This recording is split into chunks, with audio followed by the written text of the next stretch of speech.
अस्सलाम वालेकुम। तो वीवर आज मैं आपको बनाना सिखाऊंगी ये vanilla cake sponge heart shape के अंदर।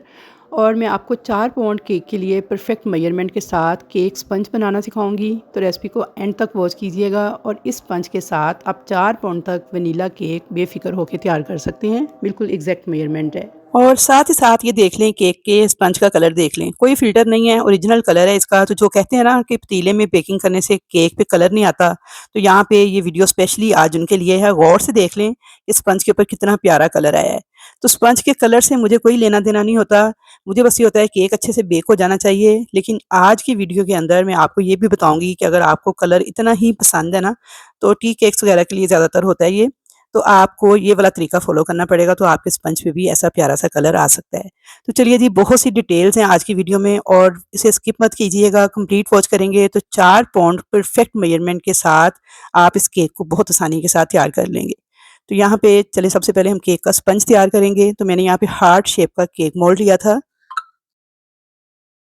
जिसका साइज़ था 7 बाय 7.5 इंच। अच्छा ये देखिए, मैंने हर मोल्ड के ऊपर ना साइज़ इस तरह से पेंट के साथ लिख दिया हुआ है, ताकि मुझे बार-बार चेक ना करना पड़े। और इस तरह जब मैं शुरू-शुरू में बेकिंग करती थी ना, तो बड़ा मसला होता था। फिर मैंने क्या किया, मैंने हर मोल्ड के ऊपर ना पेंट के साथ इस तरह से साइज़ लिख दिया है, जिससे मुझे ब बड़ी आसानी हो जाती है। बस ऑर्डर आता है, मैं पेन साइज़ के ऊपर देखती हूँ और सिलेक्ट कर लेती हूँ। तो यहाँ पे देखिए जी, 4 पाउंड केक बनाने के लिए मैंने 7 बाय 7.5 इंच का ये मोल्ड लिया है। इसे मैंने ऑयल से अच्छे से ग्रीस किया है। इसके अंदर लगा दिया था बटर पेपर। तो सबसे पहले आपने अपने मोल्ड को रेडी करके रख लेना होता है। उसके बाद अब आ जाते हैं पतीले की तरफ। तो अगर आप चाहते हैं ना कि आपके केक के ऊपर बहुत प्यारा-सा कलर आए, तो आपने कुछ चीज़ों का ख़ास ख़्याल करना है। अच्छा यहाँ पे देखें, ये एक अदद पतीली थी जिसे मैंने चूल्हे पे रख दिया है। इसके अंदर स्टैंड रखे है इसे प्री हीट होने के लिए। ये बहुत बड़े साइज़ की पतीली नहीं है, ये बिल्कुल नॉर्मल से साइज़ की पतीली है, जिसमें मेरा केक मोल्ड जो है ना ईज़िली आ जाएगा। और अगर एग्ज़ैक्ट साइज़ बताऊँ आपको, तो इसके अंदर 1 किलो चावल जो है ना, वो आसानी से पक के तैयार हो जाते हैं। तो बस आपने भी इसी साइज़ की पतीली में अगर केक बेक करेंगे ना, तो इस पे बहुत प्यारा-सा कलर आएगा। जितना बड़ा साइज़ आप करेंगे पतीले का, तो उतना केक पे कलर कम आएगा। ये एक टिप थी, इसे आपने गौर से देख लिया है और सुन लिया है। अब इसके मुताबिक आप केक बनाएँगे, तो आपके केक पे भी परफेक्ट कलर आएगा। यहाँ पे मैंने 2 अदद बड़े साइज़ के अंडे लिए हैं। मैं अंडे आपको इसलिए दिखा रही हूँ कि आप देखें, इनका साइज़ कम से कम 65 और 60 के दरमियान है, कि आपने 60 से 65 ग्राम के लिए अंडे, बड़े अंडे लेने हैं, फिर आपका स्पंज जो है ज़्यादा बड़ा बन के तैयार होगा। यहाँ पे इन दोनों अंडों को तोड़ के मैंने डाल लिया था बाउल के अंदर। अब यहाँ पे मैंने पिसी हुई चीनी ली है 60 ग्राम। अच्छा, नॉर्मल चीनी जो घर वाली है ना, इसी को आप मिक्सी जार में पीस के केक के लिए इस्तेमाल करें, सबसे बेस्ट रहती है ये।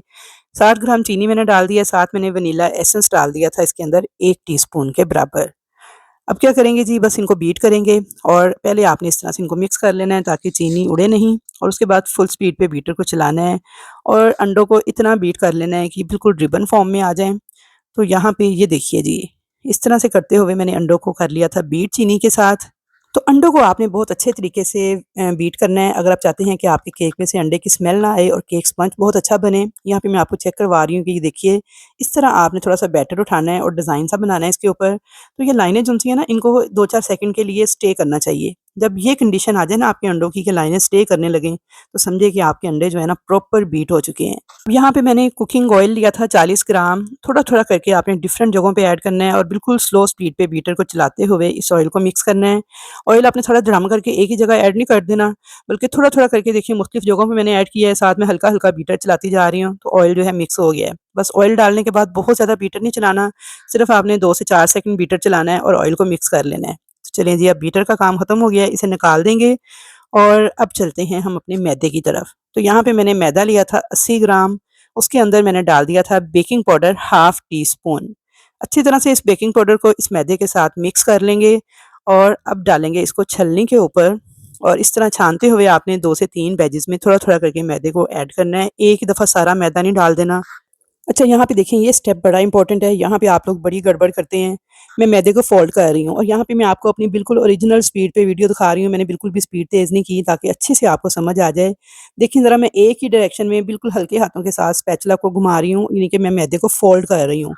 बस आपने भी मैदे को फ़ोल्ड करना है, तेज़-तेज़ फेंटे नहीं लगाने, ना ही आपने फेंटने के स्टाइल में इसको मिक्स करना है। क्या होगा, अंडों का ये जो हमने फ्लफ़ी सा फ़ॉर्म तैयार किया है ना, ये सारा टूट जाएगा, ख़त्म हो जाएगा, तो फिर आपका केक बैठाएगा, रबड़ की तरह का स्पंज बनेगा, फूलेगा नहीं, सॉफ्ट नहीं बनेगा।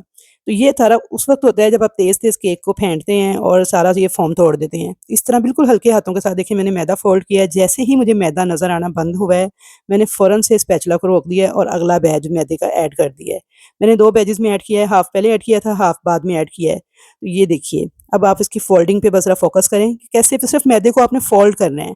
तो इस तरह छान के आपने हमेशा मैदे को ऐड करना है, कभी भी आपने डायरेक्ट मैदे को ऐड नहीं करना। और ये देखिए, बिल्कुल हल्के हाथों के साथ आपने इसे एक ही डायरेक्शन में स्पैचुला को घुमाते जाना है। ये नहीं कि कभी आप इसे क्लॉकवाइज़, कभी एंटी क्लॉकवाइज़ उल्टा-सीधा घुमाएँगे, तो ये सारा फ़ॉर्म टूट जाएगा, तो फिर आपका केक ठीक नहीं बनेगा। तो ये देखिए, मैंने फ़ोल्ड किया है सारे मैदे को, जैसे ही मुझे मैदा नज़र आना बंद हुआ है, मैंने फ़ौरन से हाथ रोक दिया है। आपने ओवर मिक्सिंग हरगिज़ नहीं करनी।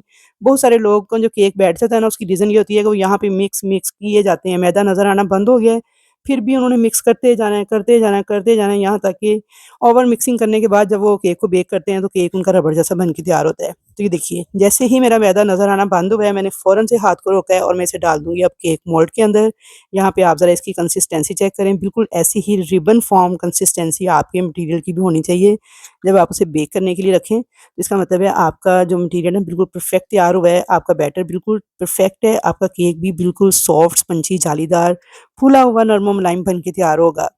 यहाँ पे देखिए जी सारा बैटर डालने के बाद मैंने इसे टैप-टैप कर लिया था और जो पतीली मैंने चूल्हे पे रखी हुई थी ना, उसे मैंने 15 मिनट पहले रखा था चूल्हे के ऊपर और मीडियम फ्लेम पे रखा हुआ था। बहुत तेज़ गरम पतीली हो चुकी है, मैंने ढक्कन उठाया है तो इसका सेक मेरे मुँह को पड़ रहा है। इतनी तेज़ गरम पतीली आपने कर लेनी है, या तो ओवन थर्मामीटर का यूज़ करें, अगर नहीं करना तो फिर आपने ये टिप इस्तेमाल करनी है कि पतीली तेज़ फुल तेज़ गरम आपने करनी है। उसके बाद आपने रखना है मोल्ड अंदर, फ़ौरन से इसे कवर कर देना है, ऊपर कोई भारी चीज़ रख देनी है।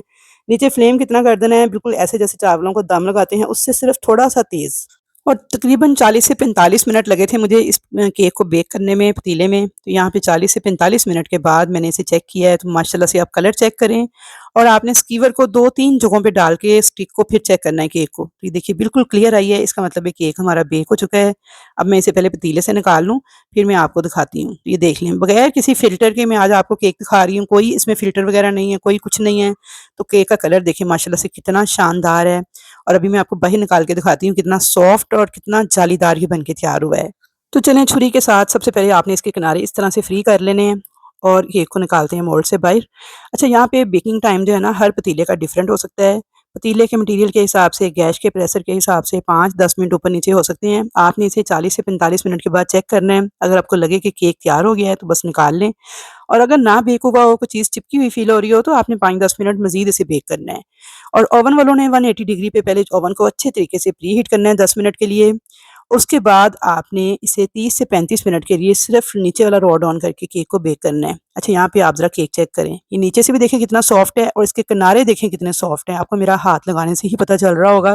तो चलें जी ये था जी हमारा आज का केक स्पंज। इसे आप क्रीम केक, फॉन्डेंट केक दोनों के लिए बेफ़िक्र होकर यूज़ कर सकते हैं। तो अब जनाब आप सोच रहे होंगे कि इसके साथ हम 4 पाउंड केक कैसे तैयार करेंगे, तो आपने परेशान नहीं होना। इसीलिए मैंने कहा था वीडियो को लास्ट तक वॉच करना है। तो यहाँ पे देखिए 3 अंडों की मदद से मैंने सेम रेसिपी को यूज़ करके ये एक केक स्पंज और तैयार किया है।